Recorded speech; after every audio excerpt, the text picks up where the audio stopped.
Okay, they were arguing and he shot her? Yes, they was arguing. Okay, what's your son's name? Please just get the ambulance here. Ma'am? I have to get the baby. Oh, yes, stay with me. The ambulance is on the way. You hear me?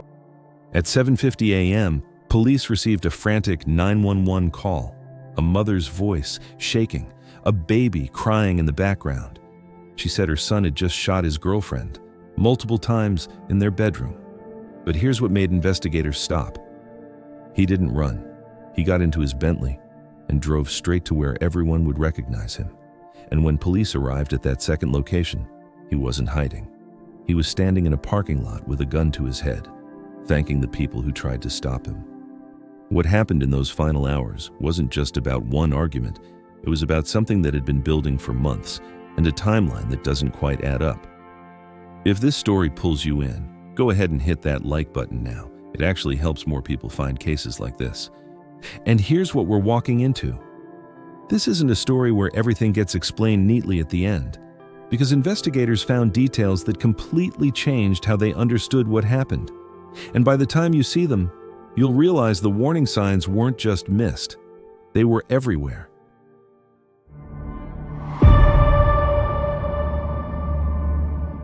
Kasandra Perkins' smile tells it all. This Instagram photo shows the excitement that comes along with being a new mother. Her friend, Devaney Dunson-Rusher, can relate. A couple days ago, she was at the grocery store. Okay. We were just having baby talk. She asked how he was doing, how her pregnancy was going. That's the last time Devaney saw her friend. Kasandra Perkins was 22 years old. Friends described her as warm, outgoing, someone who showed up. She volunteered with the Kansas City Chiefs Women's Organization, worked in the community, and was studying at Blue River Community College. She wanted to be a teacher. She became a mother in September and online posted how that day was the best day of her life. She graduated from high school in Austin, Texas in 2009 and was currently studying to become a teacher at Blue River Community College in Independence. She just had a baby 3 months earlier, a daughter, Zoe, and the father was Jovan Belcher. On the surface, his life looked like the kind people dream about. He was 25, a starting linebacker for the Kansas City Chiefs, being an undrafted free agent who'd made it against the odds, playing every single game since 2009. He'd signed a nearly $2 million contract that year. But behind that, the relationship between Kasandra and Jovan had been strained for months. They argued frequently about money, about commitment, about where things were going. And according to people close to them, having a baby didn't fix it. It made it worse. Belcher's mother had even moved from New York to Kansas City just 2 weeks earlier to help them work through their problems. She was staying in the house with them, trying to keep things together. Friday, November the 30th, 2012. Kasandra went out that night. She attended a Trey Songz concert at the Midland Theater with friends. It was one of her first nights out since having the baby. Kelly, tonight I talked with one of Kasandra Perkins' best friends who was with her just hours before she died. Nikki Vivas says that she and her friend Cassie went together to the Trey Songz concert that night at the Midland Theater. She says that Cassie was in a great mood and that they spent the night dancing and having fun. She got home around 1 a.m. Jovan wasn't there because he was also out that night, but not with Kasandra. He'd been having dinner and drinks with another woman, Brittany Glass, someone he'd been seeing since March. And that's where the timeline starts to fracture. Around 2:50 a.m., police received a call about a suspicious person asleep in a car outside an apartment building on Armour Boulevard. When officers arrived, they found Jovan Belcher, sitting in his black Bentley with the engine still running. They knocked on his window, woke him up. He told them he was waiting for his girlfriend, but she wasn't home. The officers asked him to call her. He did. A few minutes later, someone let him into the building. And here's what investigators learned later. Belcher stayed there until 6:30 a.m. He asked a neighbor to wake him up. Said he had a team meeting at 9:30 and couldn't afford to be fined. Think about that for a second. He was organized enough to plan his wake-up time, calm enough to worry about a meeting, and then he went home. Pause for a second. You've got a man who spent the night at another woman's apartment, who was careful enough to set a wake-up call, who told police he had a deal with another girl, What do you think was going through his mind on that drive home? Doctor up your thoughts in the comments, because this is where everything starts to unravel. Jovan arrived home sometime between 6:30 and 7 a.m. Kasandra was there. So was Belcher's mother, Cheryl Shepard. An argument started almost immediately. Investigators never determined exactly what was said, but Cheryl, standing in the kitchen, had heard her son yell, "You can't talk to me like that!" Then she heard gunshots. When she ran to the bedroom, she found Jovan kneeling over Kassandra's body. He was saying he was sorry. And then he kissed her on the forehead. Kasandra Perkins had been shot 9 times, in the neck, chest, abdomen, hip, back, leg, hand. The autopsy would later reveal that Jovan's blood alcohol level was 0.17, more than twice the legal limit. After the shooting, Belcher apologized to his mother. He kissed his 3-month-old daughter goodbye. And then he left. He didn't run, didn't try to disappear. He got into his Bentley and drove 5 miles to Arrowhead Stadium. When Jovan Belcher pulled into the Chiefs' practice facility around 8 a.m., General Manager Scott Pioli was arriving for work. Deuce Belcher stepped out of his car with a gun pointed at his own head. "I did it," he said. "I killed her." Pioli tried to talk him down, tried to convince him to put the gun away, but Belcher told him it was too late, that the help the Chiefs had been giving them, the counseling, the support, it hadn't been enough. And then he made a request. He asked Pioli and team owner Clark Hunt to take care of his daughter. Head coach Romeo Crennel and linebackers coach Gary Gibbs arrived in the parking lot. They joined Pioli, all 3 of them trying to reason with him. "I was trying to get him to understand that life is not over," Crennel would later tell reporters. "He still has a chance, and let's get this worked out." But then, sirens. Police were closing in. Belcher heard them, looked toward the sound, and said, "I gotta go. I can't be here." He walked a few steps away, knelt down behind a vehicle, made the sign of the cross across his chest, and fired 1 shot into his right temple. Murder-suicide has rocked a Kansas City family and the Kansas City Chiefs family, an entire city. A player, Jovan Belcher, shot his girlfriend, drove to the Chiefs practice facility, and took his own life there. If you're still watching, you're clearly someone who wants to understand the full picture of cases like this, not just the headlines. That's exactly what this channel does. Go ahead and subscribe now so you don't miss the next one. You have absolutely no idea of what it's like to see somebody kill themselves. Mayor Sly James spoke with Pioli soon after. It's unfathomable.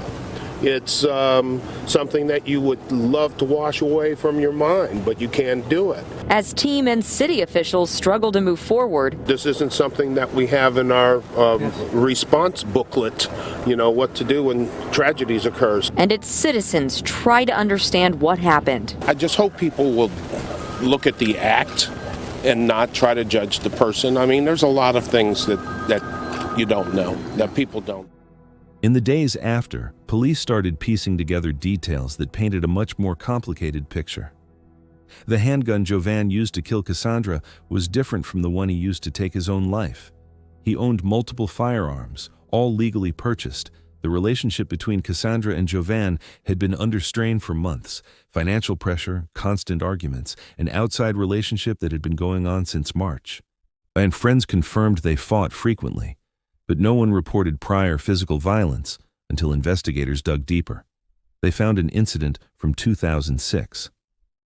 When Belcher was at the University of Maine, he'd punched his fist through a dormitory window because he was upset over a woman.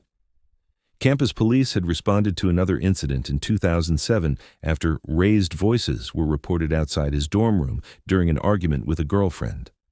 So the pattern was there, not obvious, not documented as abuse. But there. Here's what makes this case so difficult to fully understand. Was this something that built slowly over months, or did it escalate in those final hours? Belcher had been drinking heavily. His blood alcohol level suggests he was severely intoxicated. He'd spent the night with another woman. Came home to an argument. But was alcohol the trigger? Or was it just one more thing piled on top of months of unresolved tension? And here's the detail that still haunts investigators. If police had known more when they found him asleep in that car at 3 a.m., If they'd understood the full context of what was happening in that house, could this have been prevented? The officers who spoke with Belcher that morning had no reason to suspect anything. He was cooperative, polite. They told him he had a lot to lose and let him go. 4 hours later, Kasandra Perkins was dead. If this story hit you in any way, share it, not because it's shocking, but because it's a reminder of how quickly things can unravel when warning signs are ignored. And hit that like button if you haven't already. Kimball, on behalf of the Belcher family, thanked those who have offered sympathy. Like them, we will cherish the wonderful memories we have of Jovan and pray that those memories will bring us peace as we grapple to understand the unpredictable and tragic ending of his life and the life of Kasandra Perkins. Kansas City played their game the next day. The team knelt in prayer before kickoff. Several players wore Belcher's number 59 jersey. But the questions didn't stop. Later findings revealed signs of brain trauma consistent with repeated head injuries, something researchers would later connect to chronic traumatic encephalopathy, or CTE. Belcher had been on the team's injured list heading into last weekend. His last game had been 3 weeks ago against the Cincinnati Bengals. Did that play a role? Possibly, but it doesn't explain everything, because people with CTE don't all become violent, and Jovan Belcher had been showing signs of instability long before any brain damage could be confirmed. A custody battle followed. And Len Chiefs linebacker Jovan Belcher officially orphaned his daughter more than 6 months ago here at the Truman Sports Complex when he turned that gun on himself. Now, today's ruling by the judge was 27 pages long, and both families basically agreed to almost everything that was in there, but there was one key difference that likely decided who is going to take care of Zoe Belcher. Belcher's mother fought for custody of Zoe, so did Kassandra's family. Eventually, Kassandra's cousin in Texas was awarded guardianship. The baby who had been crying in the background of that 911 call was now an orphan. So here's the question this case leaves us with. Was there a single moment where this could have been stopped? Or was it a series of missed signals, overlooked incidents, and assumptions that things would somehow get better on their own? Because when you lay out the timeline, it's not as sudden as it first seemed. The outside relationship, the alcohol, the financial pressure, the argument history, the violent incident years earlier. All of it was there, just not connected. Perkins seemed to be embracing motherhood. On Instagram, she writes, September 11th, 2012 was the best day of my life. Love, laughter, life, loyalty wasn't just an online mantra. According to those who knew her through messages on social media, their words Perkins lived by too. Chelsea Surles grew up with Perkins and says she just saw Perkins a few months ago at her baby shower. Surles says she also met Belcher at that time and thought the two seemed very happy, never suspecting he'd be the one to end one of her closest childhood friends' lives so soon. Now, Surles says all she has left of Perkins are photos and memories of the beautiful person Perkins was inside and out.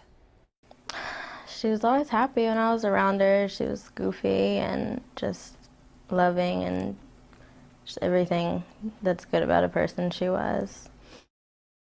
What do you think? Could this have been prevented, or was it inevitable by the time that final night began? Let me know in the comments. If cases like this are what keep you here, subscribe. There's more coming.